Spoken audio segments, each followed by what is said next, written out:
All right, let's now take a closer look at why security is such a challenge, both at the application level and the broader cybersecurity level. Applications are one of the most common attack vectors today, and it's not really hard to see why. Modern software is complex. Things like microservices, APIs, cloud environments, containers are all stitched together into a fast-moving and highly dynamic system or systems.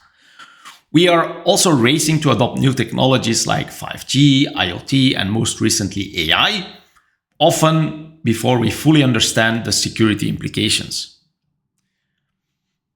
On top of all of that complexity, there is also a constant tug of war between three competing priorities: cost, speed, and quality. Everyone wants software that's cheap, fast, and high quality. And security, by the way, is an essential quality.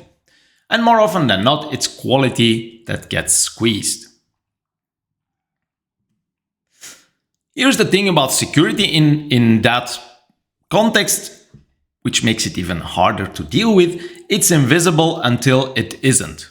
So if we compare security with performance, if your app is slow, users will immediately notice it and complain. You can measure it. You can measure page load time, server response time. It is straightforward. I'm not saying it's easy, but it is easier to quantify. Same with, for instance, user experience. If something takes too many clicks, people will complain about this quality, and we have clear, actionable metrics to guide that improvement. But bad security, you can have a critical issue hiding in plain sight for months. You don't find out your system wasn't secure, well, until it's breached. Let's zoom out and look at the broader cybersecurity layer. Human factor is a huge problem. According to 2024 Verizon's Data Breach Investigations report, humans were involved in 76% of breaches. That's right. It's not always the hackers breaking in. Sometimes it's just us holding the door open. Then we've got the threat landscape itself. Attacks are becoming more advanced, faster, harder to defend against. AI is actually helping a lot. I mean, for the bad actors, it's being used a lot.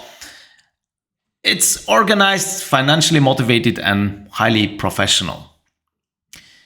And meanwhile, our IT systems have become way more complex. Think about remote work. We've added a ton of flexibility, but also a ton of new doors. And every new door, every integration, every exposed surface is a potential attack surface. So yeah, cybersecurity is no longer just a firewall and some antivirus. It's an ever-evolving game of defense with way too many moving parts. Here's another reason why security is such a tricky issue. In security, most of what we measure is lagging. Things that already happened, like incidents, hours of downtime, number of breaches. So we only find out something went wrong after it already went wrong. What we really want are the so-called leading metrics, early warning signs that help us act before something goes wrong. But here's the catch. Leading metrics in security are often weak predictors. So it's not like we don't have leading metrics in security, but just because, for instance, 90% of the employees have passed security training doesn't mean someone won't click the next fake invoice. They sound great, but they don't always correlate well with actual risk reduction. Let me ask you a question. What is the best moment to ask for more budget for security? Clearly, after a breach. Why? Well, let's sprinkle a bit of human psychology here. We tend to care way more about the now than the later, also known as hyperbolic future discounting. We know delaying gratification can pay off, but if the reward isn't right in front of us, we usually cave. Ever heard of the marshmallow experiment? Kids were given a marshmallow and promised two if they would wait for 15 minutes and not eat the one they were given. Well, what happened? For most of the kids at least, nyam nyam. Turns out those who didn't eat did a lot better in life afterwards, so they were probably the best candidates to become your CISO, but that is a completely different topic. Now, security is no different. We ignore small cracks because they don't feel urgent. We'll patch it later, we'll set up logging later, until later becomes a breach. And unlike the marshmallow test, we don't ever get the clear rules. The threats keep shifting, the risks keep evolving. It's like waiting for 2 marshmallows, but no one told us how long we have to wait. Now, after all that, why do we even care? Well, here is the thing. When security fails, it's not just an IT problem anymore. It becomes a business problem really fast. Aside from fixing the issue, the list of consequences might have a profound impact on the business.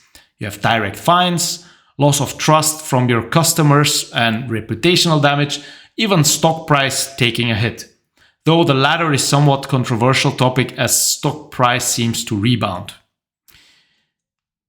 And the thing is that before the breach happened, which is like literally 1 second or 1 minute before you figure out there's a breach, everything seems perfectly fine.